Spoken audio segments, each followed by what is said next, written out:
Hey guys, how's it going? ThatsAdmirable episode 2, and today I'm going to be covering Freeze Mage. This one's going to be more focused on a guide for what I think of the deck so far and why experiences with it and how maybe you can be having some success with it too, and sort of my thoughts on the matter. Things I'm going to be covering in order is I'm going to briefly touch on the deck. It's pretty standard build, hasn't really changed much since the inception of this deck as a whole, but I do want to touch on the flex cards that you have, which flex cards are interchangeable slots based on what you expect to face against. I'm going to cover some Mulligan stages, some opening gameplay, and some late game scenarios that I came across today while I was getting screenshots to make this video. So, again, I guess I'll start pretty standard build. I think that Freeze Mage really got a big notch with Blackrock Mountain, though, in the form of Emperor Thaurissan. I feel like this really gave the deck a new dynamic that it didn't have before and gives you a lot of power play versus some decks that were typically giving you a little bit of trouble. I know that Priest wasn't the worst matchup in the world, and obviously, expecting to face Priest is not that big of a deal, but Emperor Thaurissan gives you a lot of leverage in that matchup. But the biggest upside I think I've had from this is being able to have a really strong follow-up to a Frost Nova Doomsayer turn, and also to have a game plan against Warrior that actually yields some pretty good win rate. Warrior seems like it would be a really big problem for this deck, but I'm actually 6-7 versus it so far, where before I probably would have expected to be 0-13, considering how low the win rate was prior to Emperor Thaurissan. But this just really gives you the late game leverage with Archmage Antonidas and Frostbolts and Ice Lances to couple it and just put together tons of late game damage. And I'll show you some scenarios where Emperor has really made a difference in the game. But first I'm going to cover the flex card slots, which I actually, in this build so far, I think is only Explosive Sheep. So Explosive Sheep, this initially was anti-Keelbot in the first variation of the build I did. I was playing against a lot of Face Hunters and a lot of, sort of like Mech Mage and things like that. And I think against those decks, having anti-Keelbot not only be a body that will contest the board, but also healing you so that way your opponent can't pop your Ice Block as easily, has been something that was really important. So if you find yourself facing those decks, Explosive Sheep is still good against them, but anti-Keelbot is better against them. So if you don't feel like you're facing decks like Zoo, or maybe some Druid where the extra damage can really come in handy, anti-Keelbot may fit the bill in that slot. So keep an eye on when you should be changing Explosive Sheep and when you shouldn't. It's really, again, against face decks is when you want anti-Keelbot. Kona Cold is a card that struck me as really interesting because it kind of got better and worse with Blackrock Mountain coming out. Against Warrior, I would tend to say that Kona Cold is superior to anti-Keelbot, Flamestrike, and Explosive Sheep because it can do work against pretty much every single deck. But against Warrior, there's been a lot of Grim Patron decks lately. And Kona Cold obviously is not very strong against Grim Patron. It's kind of reverse synergy as far as you're concerned. So if you find yourself facing a lot of Warriors, I think Kona Cold is good, but if those Warriors you're facing are instead Grim Patron style, I would tend to go with Flamestrike over those. At the same token, if you're facing a lot of Warriors, I would also expect to be facing a lot of Druids because people are going to adjust to that matchup. So Flamestrike will oftentimes be better in that slot. This is an excellent card against Druid. It's good against every single mid-range deck that's out there. It's just heavy board clear that you need because so very often you're able to live comfortably through the early game, but you start running out of gas towards the later stages of the game, and you need stuff like Flamestrike to keep up in card advantage and make sure you're not falling too far behind. But other than that, this is really the only slot that I've found that I want to change any of these cards. And that's when I feel like I've finally found a good build of something, is when I actually don't want to cut anything. Everything has a very specific purpose, and I want all those to be in there. Loot Hoarder over Novice Engineer. I think Novice Engineer is fine, but in the early game I value the power a little bit more. And I don't think drawing the card immediately has too much of an impact versus having the extra power, so I would tend to favor the power, and that's been working out well for me. And everything else, again, pretty much standard. You want to be getting through your early game very comfortably, going in your mid game, and then getting to your late game where you have your power spells. Archmage, Pyroblast, Alexstrasza, Emperor Thaurissan, and kind of going from there. So touching on mulligans, this mulligan looks like something that I see a lot of people not do, especially when I've been coaching people regarding Freeze Mage. Arcane Intellect is not a keep in your opening hand, in my opinion. I think you find your highest win rate when you're getting cards like Mad Scientist, when you're getting Loot Hoarder, when you're getting Acolyte of Pain, and actually being able to develop your boards. That way your opponent has to invest resources into what you're doing, and that's accomplishing the same goal. Not only that, but Arcane Intellect is a much better draw in turn 5 or later than Acolyte of Pain is, because Acolyte of Pain has to be 5 min invested to draw a card immediately. It only draws 1 card. Arcane Intellect's not going to draw 2 immediately. I think it's just strictly superior. So I would be always mulliganing Arcane Intellect in my opening hands, including when I'm going first. I don't want it in my hand. Again, I want to be finding Mad Scientist, Acolyte Pain, and Loot Hoarder. It's okay to draw it in your opener, but it's just not as good as the other ones. So I'm going to talk about a scenario where sometimes you get in positions where you have the choice between Acolyte of Pain and Arcane Intellect, and say your opponent has like a 3/3 on the board. In those positions, I would tend to play Acolyte of Pain because I want my opponent, again, to be investing into my board position so I can get to my mid-game safer than if I just cast Arcane Intellect and your hand ends up getting muddled because you never find time to actually play Acolyte of Pain. So here's an example of that. Acolyte of Pain is just a card that I'm not mulliganing. I have probably close to about 150 Freeze Mage games played this season, and Acolyte of Pain has been just an absolute all-star in the early game. When this goes unchecked, you end up having a major advantage versus your opponent because not only do you have something that's going to put minor pressure on their minions, but you also have a card draw engine, and that's super important to the game. So this is something that an opening hand will sometimes look like. We have two fantastic cards and two cards that we don't really care about, but we're going to be drawing so much and thinning our deck with stuff like Mad Scientist that we end up getting there instead. So again, of course, Mad Scientist always a keep in your opening hand. Emperor Thaurissan is a card that I've actually only been keeping against Warrior, and when I first played with it, I was keeping it every single time because I wanted to know how important this card was to the strategy, and while I think it's very powerful, it's much more important to just be getting your early game rolling. So against Warrior, I've been keeping Emperor because it's such a critical part to your game plan.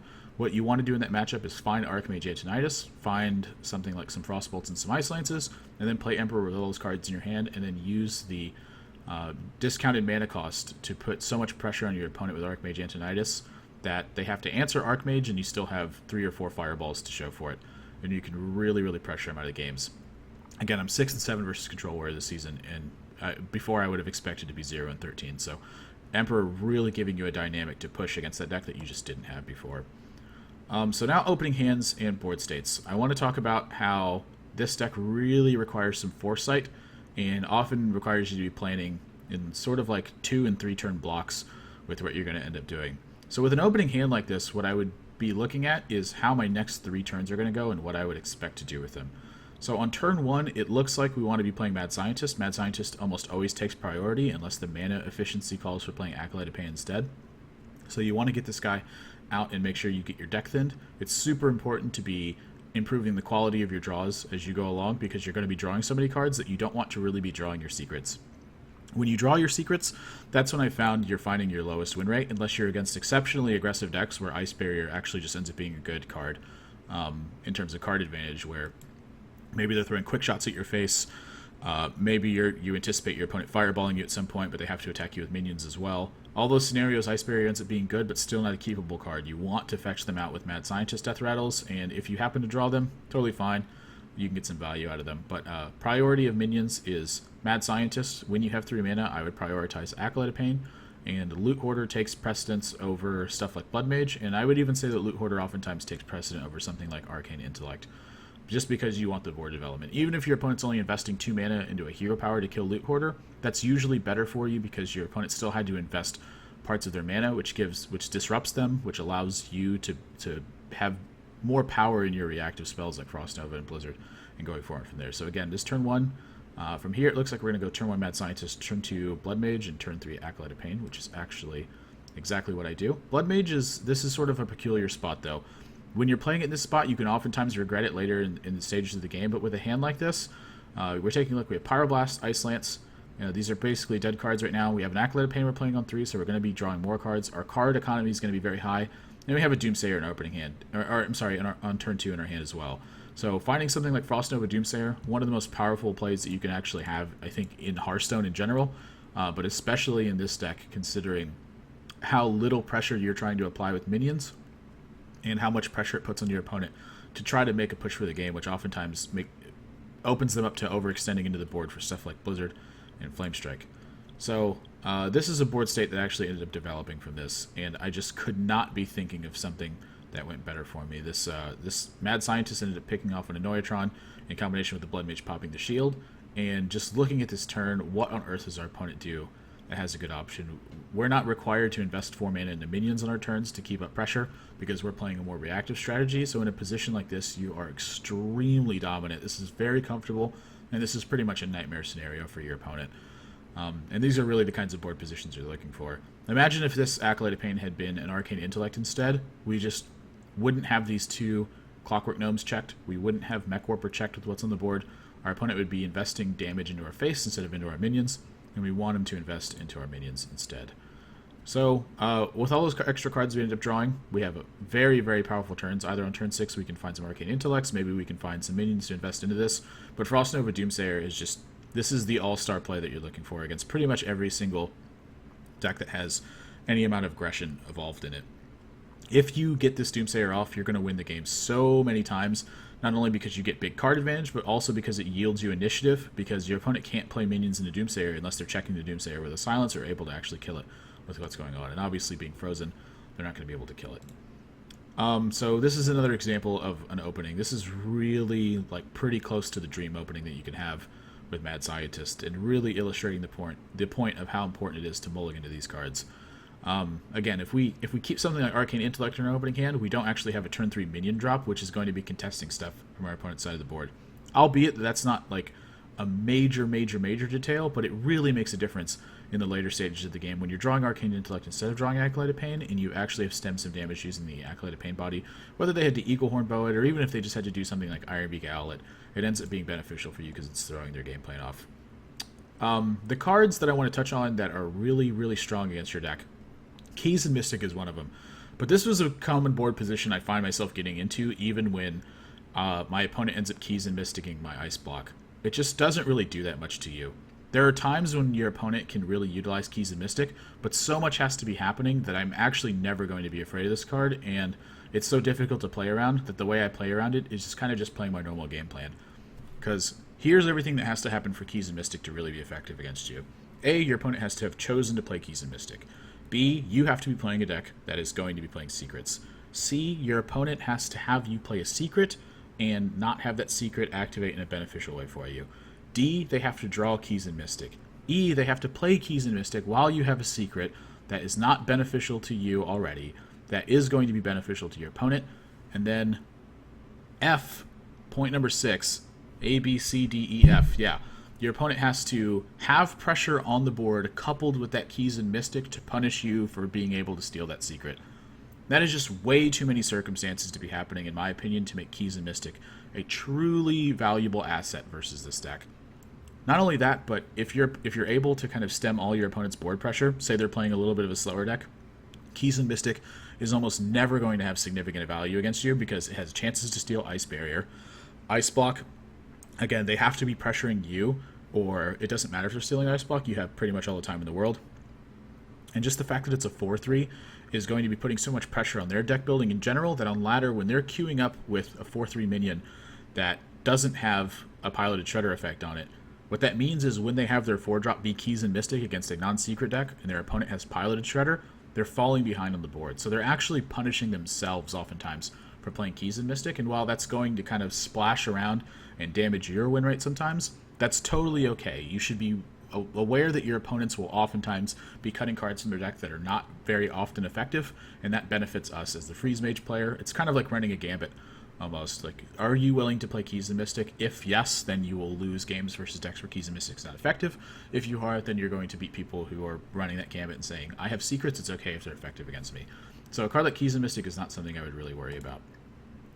Touching on the Control Warrior and how I'm actually 6 and 7 versus this deck, this is an example of what Emperor Thaurissan can do to games when you end up having Archmage Antonidas in your hand. These are actually, I'm pretty sure all 3 of these fireballs in this game were summoned off of Archmage Antonidas.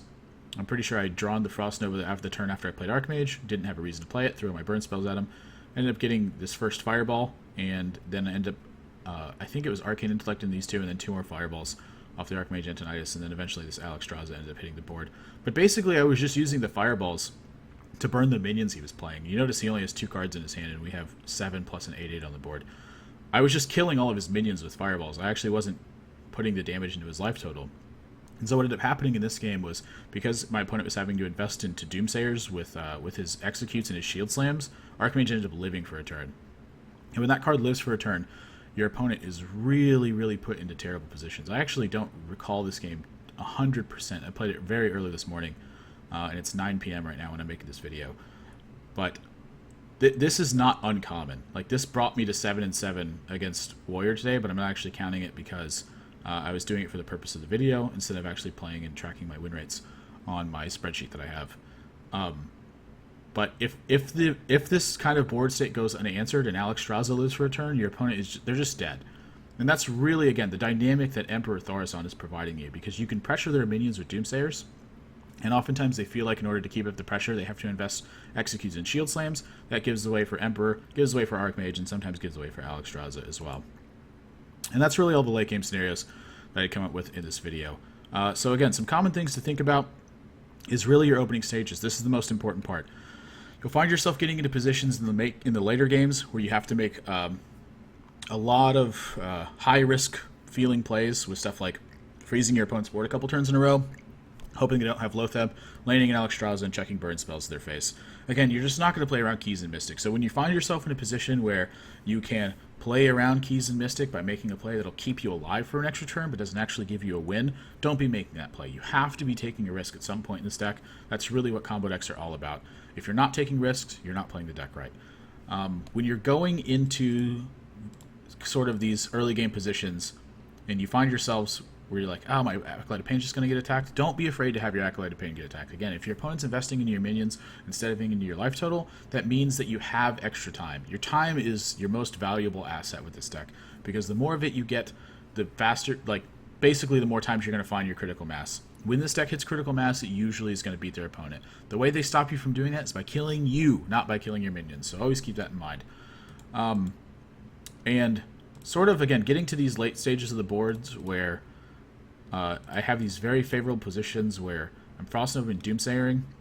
Still take a look at this hand. Like, we basically have all our returns planned out for us. Even when this Doomsayer goes off, we're going to Arcane Intellect, he reloads the minions, we Blizzard his minions. He plays more minions, we Blizzard his minions. He plays more minions, we Flame Strike his minions. And by that point, we've drawn so many cards that we're going to be so deep into our deck that we're going to just have fantastic win rates with the combinations of cards we put together. So always be focusing on planning your turns in advance. And sometimes it's really easy and sometimes it's really difficult. But never underestimate the deck's ability to get into the late stages of the game and actually be able to fend off your opponent. Because in this game, at some point it felt like it was almost unwinnable until I was able to actually pick off every single minion he had and get value while doing it. And when you find yourself with this deck, it's really a big puzzle towards the end of the game. You're getting into freeze positions where you have to take these major risks and you'll have 25% chances to win the game based on the cards you're going to draw. But that's totally fine. If the game panned out and it was not in your favor the entire time and you still have a 25% chance to win, I'd say that's pretty good. Because a lot of decks, when their game plan doesn't work exactly how they want it to, they have close to a 0% chance to win. Where you're winning oftentimes like 1 out of 5 or 1 out of 4 games when you're in spots like that. And sometimes you even forget about certain kinds of outs that you have, like drawing a second freeze effect, or maybe drawing your other ice block and extending the game, and that's going to give you even more win rate on top of that. So really the big key to this deck is never give up fighting for the board. Because the more times you're going to find yourself getting those positions, again, the more times you're going to find yourself winning. If you find yourself in a position where you're constantly running into Keys and Mystic and you're constantly running into Lotheb, that's really where you might want to focus on swapping decks away from Freeze Mage, because those are two of the biggest hitting cards that are out there against Freeze Mage. I played against a rogue yesterday that had Keys and Mystic, he had a Lotheb, and he had a Shadow Step in his deck. That guy obviously has adjusted to Freeze Mage, which is really surprising to me because I haven't personally been running into Freeze Mage that much on ladder. I've been running into almost everything else. I think I've only played maybe 3 or 4 Freeze Mage mirrors so far. So the fact that everyone's over-adjusting to it, again, that's really playing into our style of the Gambit, where we're saying you can play your Keys and Mystic, you can play your Shadow Steps with it, you can play your Lothebs. Those cards are good, but they're not contesting everyone else as well as you're contesting them, which means that they're going to be finding lower win rates with the decisions they're making, and they're going to be influenced into changing those cards, whereas we're sticking to our game plan. We'll ride out the tough times when our opponent has Keys and Mystic and a lot of pressure and Lotheb every single time, and we're going to keep playing our game and pushing for the wins. So that pretty much is going to cover it. Again, this has been like sort of like a very basic guide, but I wanted to give you guys insight into how Freeze Mage is right now, my thoughts on it, and maybe you should be playing it as well. I think the deck is really excellent right now. You can see I crafted an entire Golden Freeze Mage deck. That's really how good I think it is. And I also expect it to be a big force in tournaments, because it's really, really hard to target Freeze Mage in a tournament, especially at Conquest format, because if you have a Keys and Mystic in your deck, if it's not lined up against Freeze Mage, it's going to be a lot tougher to find a win with that deck. Again, it's sort of like a Gambit style. Like, is your opponent willing to target Freeze Mage? Are they not willing to target Freeze Mage? All those things really come into effect. But I think it's solid. I think you should expect to see more of it in tournaments. And again, this is a guide, so it's not 100%. Everything in here should be taken with a grain of salt, and you should be evaluating your situations within context and within reason, as that's always the best way to do things. Thanks for watching, guys, and if you want to check out the stream, where I'm streaming a lot of Freeze Mage this season, it's twitch.tv/ThatsAdmirable, and of course, Twitter, Facebook, YouTube, everything is ThatsAdmirable, and the website, of course, ThatsAdmirable.com. Thank you all for watching, and I'll see you next time.